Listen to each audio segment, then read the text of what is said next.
extraordinary that an inn of this size has only one bedroom. Take the bed, Gashford, it's yours. No, no, my lord. Your life is of far too great an importance to the nation in these portentous times. A great cause, my lord. A righteous cause depends upon you. You are its leader and its champion. It is the cause of our Protestant altars and of our homes, of our country and our faith. Let me sleep on a chair or the carpet, anywhere. My dear Gashford. My lord, it is a glorious cause and must not be forgotten.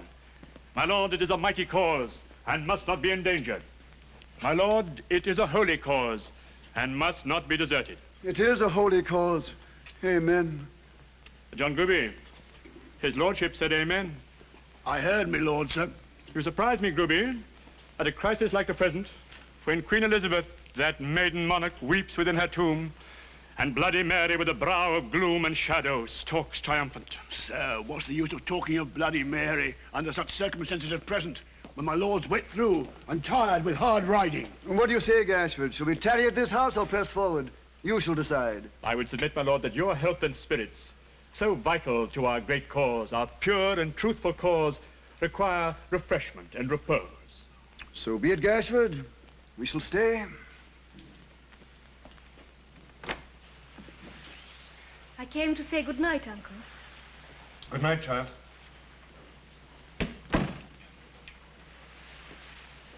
Dearest Uncle, you look tired and unwell. Is there something troubling you? Yes, child, there is. Can you not tell me? I've been to Suffolk, Emma, listening to a madman, Lord George Gordon. I know him not, sir. I pray you never will. I pray you never will. But what has this Lord George Gordon to do with us?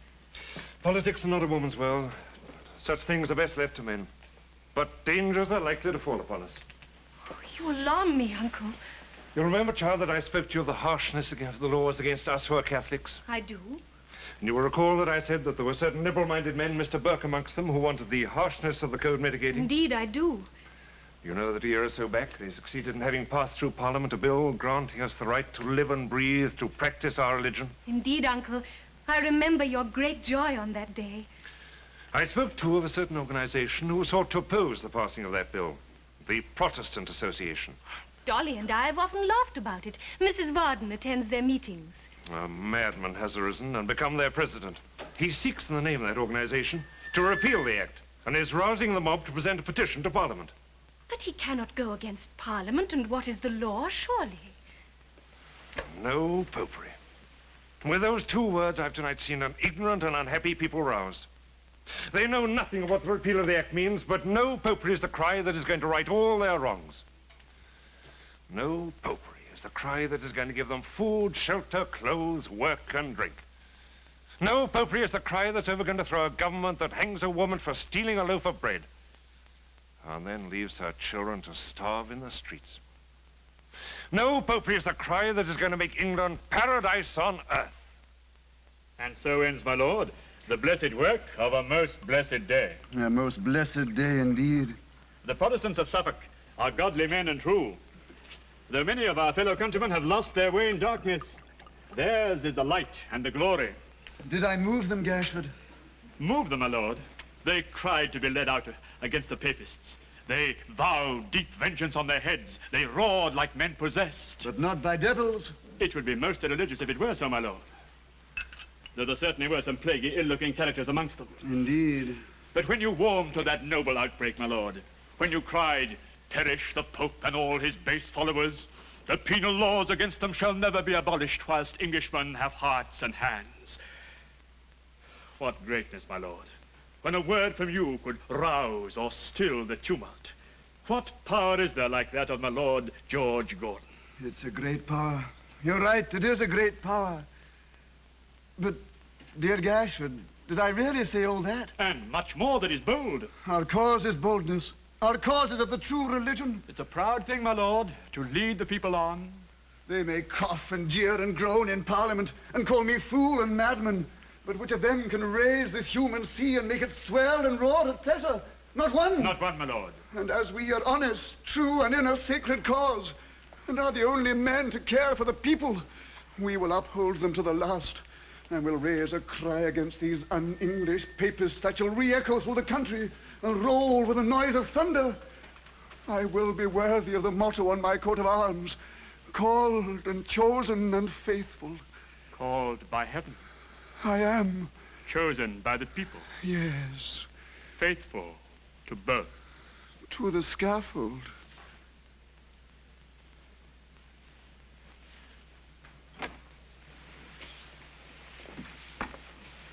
My uncle will join you in a moment. I'm obliged to you, Mim. The old room. Mr. Rubin's old apartment. God be with us. I wonder Mr. Haredale cares to use this room at all, let alone so late at night. Well, it's snug enough, ain't it? Snug? A comfortable idea of snugness you have, sir. You know what was done in this room, you ruffian? Well, what is it the worse for that? Does it keep out the wind and the rain and the snow any the worse for that? Is it any the less warm and dry because a man was killed in it? Never believe it, sir. You're a late visitor, Willett? Begging pardon, sir. Knowing you stay up late, I made bold to come round, having a word to say to you. What's the trouble, Willett? And nothing to speak of, sir. An idle tale I thought you ought to know of, nothing more. Willett, why did you bring that fellow here?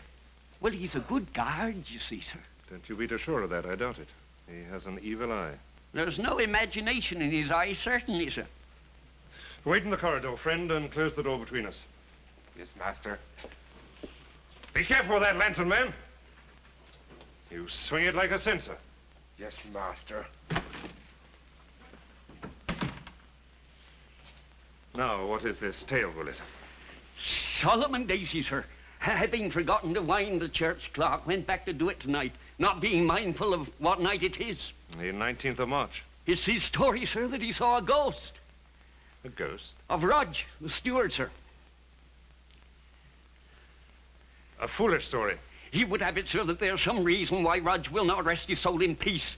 That there's some guilty secret he has got and will not rest until he has told it to someone. He's a foolish and fanciful fellow. That is what I told him, sir, and bade him keep the story quiet. You did quite rightly. It's a foolish and fanciful tale on the part of this weak-brained man. Miss Emma and Miss Dolly would be disturbed if it reached their ears. I thank you. You've laid me under a great obligation. We have enough to disturb our peace at the present moment.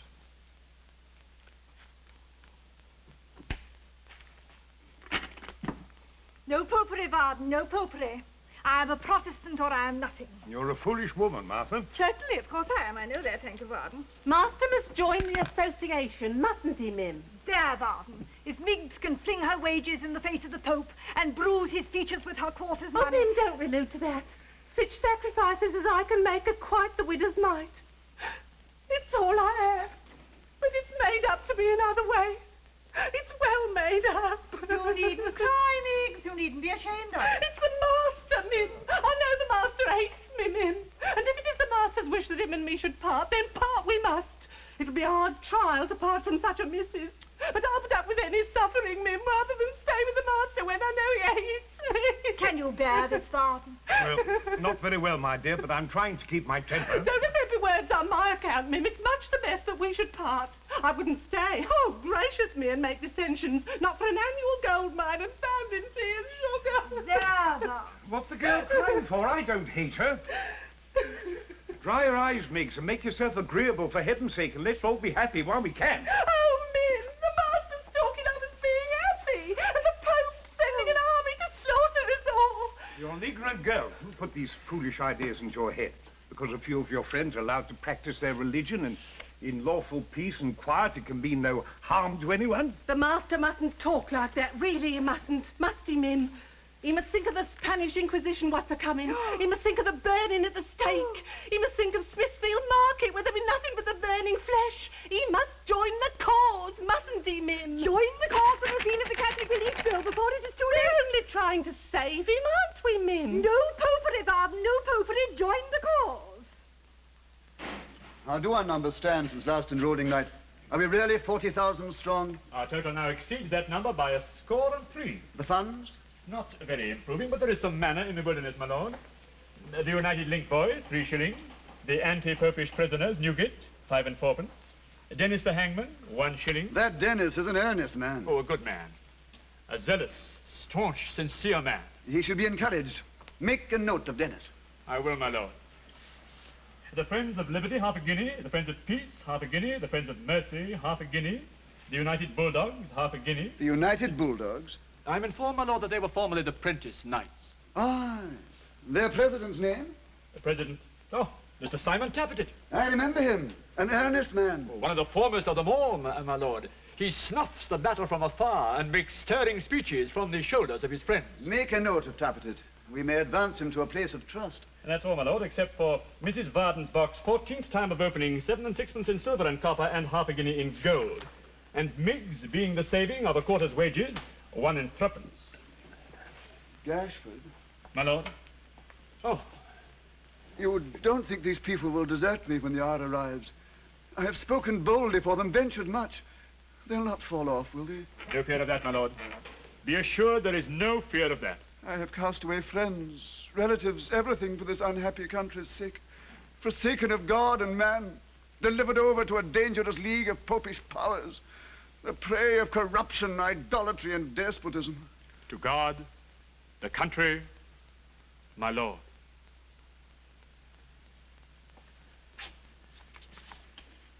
To every Protestant into whose hands this shall come, men and brethren, whoever shall find this letter will take it as a warning to join without delay the friends of Lord George Gordon. There are great events at hand and the times are dangerous and troubled. Read this carefully, keep it clean, and drop it somewhere else. For king and country. Neatly explained, I think, Gashford. The holy cause goes on bravely, my lord. I did not neglect to drop a few of these pamphlets in the taproom. 1 or 2 new recruits will be their first fruit, and who shall say how many more, with heaven's blessing on your inspired exertions. It's a brave evening, Mother. If we had, chinking in our pockets, but a few specks of that gold up there in the sky, we'd be rich for life. Oh, we're better as we are, Barnaby. Let us be content and not think of gold. Aye, gold's a sweet thing to have. Grip and I would do much with gold, be sure of that. What would you do? Oh, a world of things. We'd wear bright colours and feathers. Keep horses and dogs. Live delicately and at our ease. Oh, we'd find uses for it, Mother. I would I knew where gold was buried. How hard I'd work to dig it out. Oh, you do not know what men have done for gold. I would rather we were dead and in our graves than you should ever come to love it. Oh, I so you say, so you think, but for all that, Mother, I should like to try and find some. A blessing on those voices. They're like eyes to me. Will they speak again to cheer the heart of a poor traveller? Have you no guide? None but the warmth of the sun up there. Have you travelled far? Ah, weary way and long. Be pleased to let me have a draught of water, lady. Oh, why do you call me lady? I'm as poor as you. Your voice is sweet and gentle. I judge by that. There's a chair by you. Do seat yourself and I'll get your drink. You say you've travelled far. How have you found your way so far? Ah, necessity is a good master. You've wandered from the road, too. I thank you the more for this rest and this refreshing drink.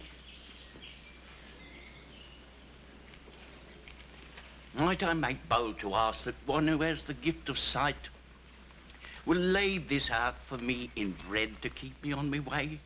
Heaven's blessing on the young feet that will bestir themselves in aid of one so helpless as a sightless man. Barnaby, do as the gentleman asks.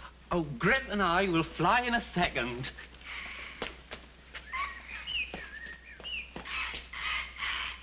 I have taken the liberty, ma'am, of getting your son out of the way for a short time while you and I talk together. You're very good health, ma'am. You wonder who I am and what has brought me here. I will satisfy your curiosity immediately. My name is Stagg. A friend of mine who took lodging with me one night has desired the honour of meeting with you these past years. He has commissioned me to call upon you. I should be glad to whisper that gentleman's name in your ear. You do not need to. I know too well from whom you've come. What do you want? We are poor, widow, we are poor. Poor? And what am I? We must have our rights, widow. Is he near at hand? closer then. Shall I call him? No, not for the world. His presence is not necessary that I know of. But both he and I must live. We must eat and drink, and to eat and drink, we must have money. In a word, widow, my friend has pressing necessity for £20. £20? Turn it over in your mind. I'm in no hurry.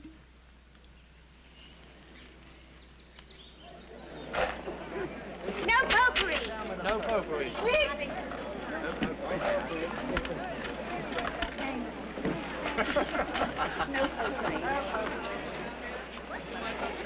No popery. No popery.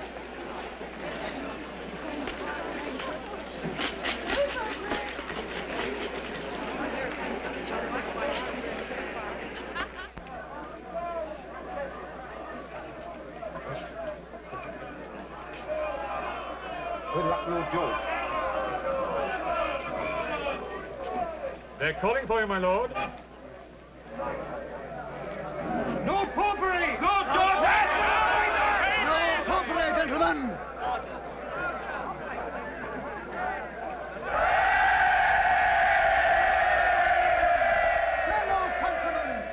What with Bloody Mary and no popery and Protestant associations and making speeches, my lord's half off his head. Mr. Groovy, you should not speak of my lord so. You should see the set of ragamuffins run after us shouting, Gordon forever. And indoors too, roaring and screaming about the house like so many devils. And my lord demeaning himself by making speeches and calling them fellow countrymen. Yes, they're all Protestants all right. And Protestants are very fond of spoons, I find, and silver plate in general. You make me frightened, Mr. Groovy. Yes, and well you might be if Mr. Gashford don't stop these ugly customers in time. For he's the wind that blows the fire, mark my words. He'll find them growing too strong for him one of these evenings, when the weather gets warmer and Protestants are thirsty. Yes, they'll be pulling London down. I never heard that Bloody Mary went as far as that.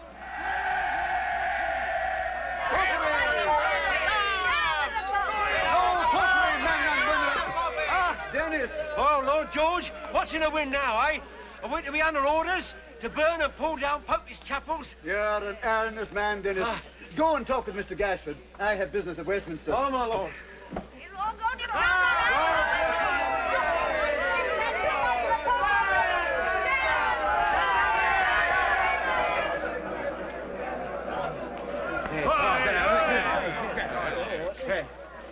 Mr. Gashford, sir. Mr. Dennis, we know your profession. Not taking the air today with your carriage and your chaplain and all the rest of it, eh? You'll be the death of me, you will. But you do go out in state, do you not? For a gentleman, as I say, a peasant thing in a peasant way. Give me Master Gashford against all London and Westminster. Ah, Groovy. They must wait a while. I must talk with our friend. So you're a Protestant, are you? Oh, I should say so. Yes, you have the looks of it. I'd have known you for one anywhere. Dennis the hangman, that's me. I'm a constitutional officer. What works for my living and does his work credible. My work is sound, constitutional, Protestant work. Death to all papers, Master Gashford. Now, come on, you lot, stand back. Yeah. Yeah, what's going to happen to me, Master Gashford, eh? If the papers come in, eh? What's going to happen to my sound, constitutional, Protestant work? You have a point there? Yeah. Parliament says this here, says Parliament. If any man, woman or child does anything against a certain number of acts, well, there... How many hanging laws may there be at this present time, Master Gashford? A great number. Well, let us say 50. By all means. Well, Parliament says if any man, woman or child does anything against any one of them 50 acts, well, then that man, woman or child must be worked off by Dennis. Or like young Mary Jones, a young woman of 19 what come up to Tyburn with an infant at her breast and was worked off. For taking a piece of cloth off a counter of a shop in Luggard Hill and putting it back again when the shopman see her. And she never done no harm before, only tried to do this on account of her husband having been pressed 3 weeks previous. And she left to beg with 2 young children, as was proved at the trial. Well, that's the law and the practice of England. It is the glory of England. Certainly. Did you ever go to church, Mr. Gashford? Ever, of course. Well, I did once. Well, twice. At the time I was christened. And when I heard that Parliament prayed for and thought how many new hanging laws they made every session, well, I considered I've been prayed for. I mustn't have my Protestant work touched, nor this here Protestant state of things altered, not in no degree. I mustn't have no papists interfering with me, not unless they come to be worked off in the due course of law. I mustn't have no papist in power. I mustn't have no roasting, no frying, no boiling. Nothing but hanging, Yeah, and then in support of that good Protestant principle of having plenty of that, I'll kill, burn, fight, do anything you bid me, so it's bold and devilish. Well, the end of it was, I got myself hung. No popery! I'm a religious man, by God. You are indeed an earnest fellow, a most valuable fellow, the staunchest fellow I know of in our ranks, but you must be peaceful, lawful. You won't complain of me, Master Gashford. I'm sure I shall not. My lord has thoughts of walking in procession through the streets, just an innocent display of strength, and accompanying our petition to the door of the House of Commons. Well, the sooner the better. We should have to draw up in divisions, our numbers being so great. Lord George had thought of you as an excellent leader of one of the parties. Are they? You would be cool, I know. Obedient to orders. And perfectly temperate. I'll lead 'em, Mr. Gashford. I'll lead 'em till there's not a popist left living in the land. Oh, you don't taste anything like that often, eh? Orphan? Never. Oh, too poor, eh? Ah, that's bad. Your mother would be happier if she was richer, Barnaby. Why, so I tell her. That was the very thing I told her, just before you came, when all that gold was in the sky. Tell me, is there any way of finding gold that I could know? Anyway, 100 ways. Aye? Do you say so? Well, what are they? No good, Barnaby. Nay, Mother, it's for your sake I ask, not mine, yours indeed. What are they? They're not to be found by stay-at-homes, my good friend. Oh, I'm no stay-at-home. I'm often out before the sun and travel home when he's gone to rest. It's in the world, though, Barnaby. The merry world the gold can be found. Not in solitary places like those you pass your time in, but in crowds where there's noise and bustle. Good, good. I love that. Grip loves it too. It suits us both. The kind of places where a young fellow could do more for his mother and himself to boot than he could here in all his life. That is, if he had some friend to assist him. Mother, do you hear this? He says he knows where to find gold. Let's go with him. Have you no answer, widow? Is your mind not made up? Let me speak with you apart. Lay your hand on my sleeve and take me where you will. Courage, bold Barnaby. We'll talk more of this. I've a liking for you. Wait here till I come back. Now, widow. You well represent the man who sent you here. We must have our rights, widow. Rights? Do you know that a word from me could... Why do you stop? Do I know what, widow? That a word from you could place my friend near death? Yes, I do. What of it? It will never be spoken, widow. You're sure of that? Quite sure. That's why I say we must have our rights, or we must be bought off. 6, widow. Only 6. 6 guineas falls very far short of £20, widow. It's all my savings. For more than that, I must write to a distant part of the country. I must have time. 2 days? A week. Return on this day week. I shall still find you here. Where else am I to go? This day week, I shall return. Good day, widow.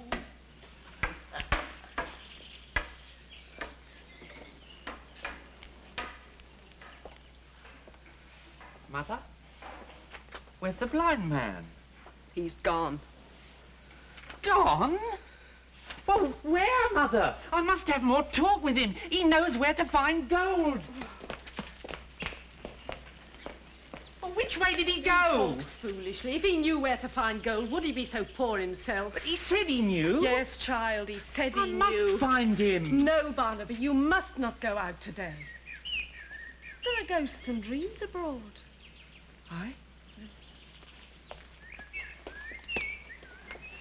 We will go out tomorrow. Well, when, Mother? Tomorrow at sunrise. We will travel to London. London, Mother? Yes. London is a large place with many people. We can lose ourselves in London.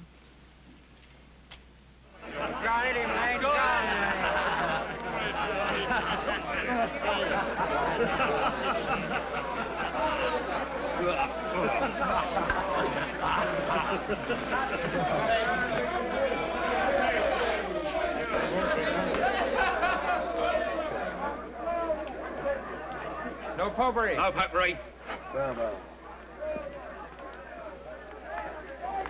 Hey, no potpourri. No potpourri, Baba. The Maypole Oslo. What brings you here? We left nothing behind at the Maypole Inn, I hope? Nothing but this. It fell into good hands, you see. What's this?